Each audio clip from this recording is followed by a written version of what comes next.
Do you see evil people? Some are right there in your life. Do you see them? How would you know? They all look the same, like you, like me, like any other human. What's different? What's different is inside the mind. Where you want to help, they want to exploit. Where you want to connect, they want to manipulate. Where you want to love, they want to control. Mirrors. They are like mirrors reflecting back your own feelings and desires, and then you surrender. You trust. That moment is the last moment you are you. There is evil in this world. Not many know this. There is evil, people trying to rule and ready to take. And they are not the low-level criminals that go to jail, and you can spot them 10 miles away. No. These are the ones we know about, the ones we recoil from. The ones I talk about are shadows. They blend and morph, and no one can stop and say, that's evil. No, and that's power, to be able to act upon others, but others cannot act upon you. They push you, but you have no one to push back. The word of the day, manipulation. Mirrors, smoke, wooden targets. Truth is lies. Right is wrong. And words mean contradictory things. Look around. Do you begin to feel a spell put on you? Put on your mind to blind you from what should be obvious?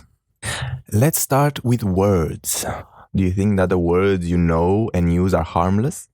Or they have no importance or influence on the way you think? They can be poison too, you know. Words evoke meaning and emotion. They bring clarity and they can cloud it. Let's take an example. You feel an emotion which has no word to define. You make up a word like Morgul. I feel Morgul now, you say. No one knows what it is.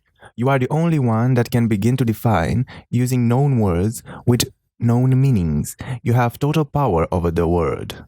Once you explain everyone what Morgul means, the word spreads from person to person, explaining in a similar but different, slightly different ways the meaning you gave. The word is now different from the beginning. It's like an organism, evolves, changes. Let's say your definition of Morgul was about a good feeling, a positive one, which makes you feel good and fluffy inside. Now, the evil man comes. It doesn't like that people can share this word, and through it, they can communicate accurately what they feel. What does he do? Well, in the past, being more primitive, he would try to censor the word, trying to kill the ones that use it, imprison them, punish them. This was highly ineffective, and everyone knew that the word was good because they saw how much the evil people tried to suppress it.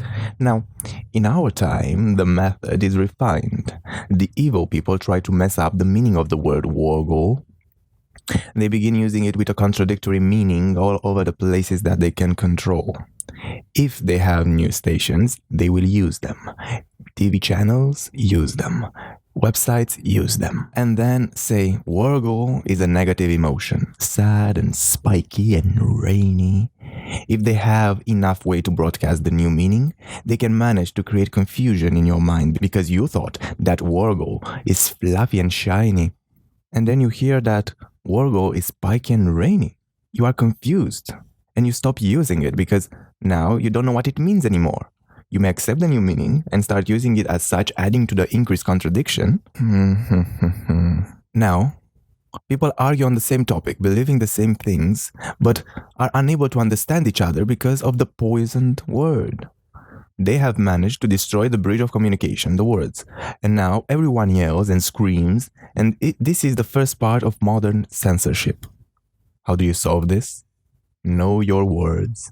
The important words, read definitions, see where they collide and make an educated decision.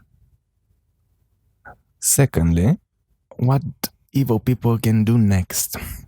Evil people are smart and they know that you will go and look for definitions and understand the words you use, so they, as always, are one step ahead. They exploit your emotions. They know that if you have a negative emotional state linked with the word Wargol, will make you hate everything the word represents. For example, if the man Smith tortures you, and every time it did it, he would say his name, Smith, Smith, Smith. After a period of time, you would associate his name with pain and suffering. If they can do it with a name, they can do it with other words too. If you hear about the word Wargo in the news just moments after some car crash, if you have a man in a movie saying the word just as he is humiliated by his friends, if you see that every day, you will eventually begin to refuse what the word Wargo stands for. You will begin to hate the idea of shiny and fluffy because you were conditioned emotionally. The same can be done in reverse. You take a word with negative meaning in the minds of the people and show it in a positive situation. In happy news and happy people. All that making people accept the idea behind the word smart. What can I say? So smart. These people that manipulate are one step ahead. Being smart, these evil people can't let all this to chance because they know people are different and they can't control all interactions. Some may choose to watch their channels or read their newspaper, but some won't. So what do they need? They need something. What do they need? They need an institution of compulsion that reaches everyone. They need an institution of control over the mind that reaches everyone. And what is that institution? Well, it is the public school system. Okay, calm down. Yes, it is the public school system. If you have that, if you control that, you can make people think the same things because you feed them the information and you teach them how to interpret that information. You vet their teachers to be in compliance with your goals, and everything is paid by them. This is super smart. And how do you sell this to them? You can't just say, we want to subtly indoctrinate you. They are manipulators. They don't say the truth. They say what you want to hear. They say, we want to educate every child, no one left behind. But what about the poor?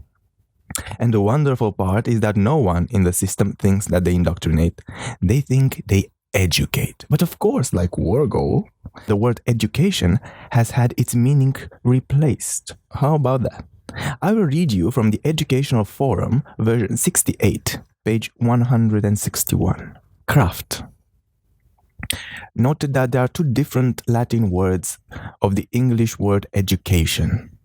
They are educare, which means to train or to mold, and educere, meaning to lead out. While the two meanings are quite different, they are both represented in the word education. Thus, there is an etymological basis for many of the vociferous debates about education today. Oh God.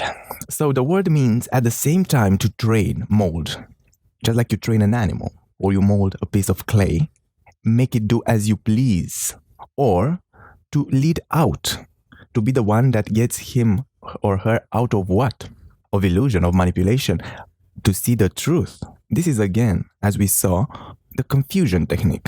Take a good thing and make it the opposite. Good job, evil people, good job.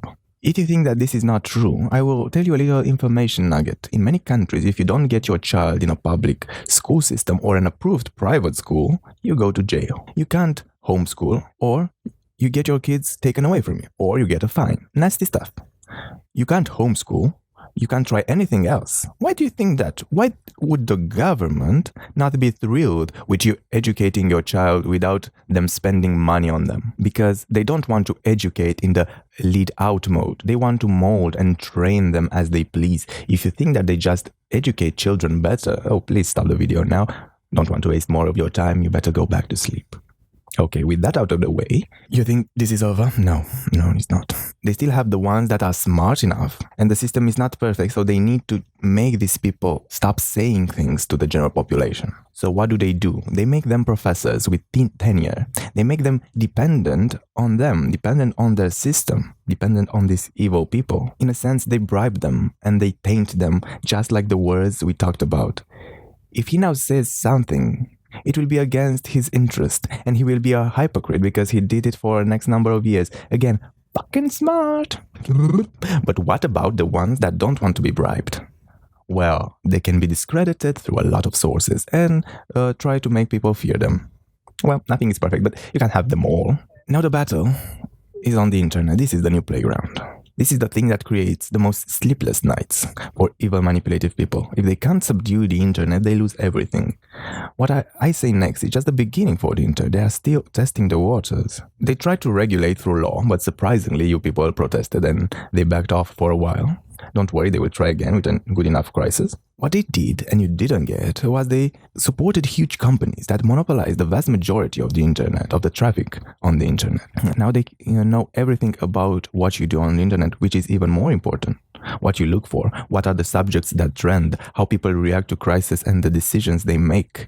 They now have all the information they want about you, about us all. And as we know, information is power, and they got the last thing they needed, a method to experiment to see if their manipulations work. Maybe that is why you can say anything you want on the internet without repercussions, in most cases, to make you be honest, so that they can look deep into your mind. And they can always call Facebook, Google, Microsoft to tweak their algorithms that only they know how they work, to bury them, to bury this information that they don't want to go viral. It's not even the hard part. The majority is well trained from school to hate learning and watch meaningless entertainment. Again, the system has many steps. Smart again, smart. Okay. If we don't find a method to weed these people out from positions of power and dismantle the positions of coercive power from our society, I'm afraid you will not be able to tell if what you think is you or them in 20 to 40 years. You understand? It will not be another war. It will be consensus. Everyone will agree. And then the great age of man will end.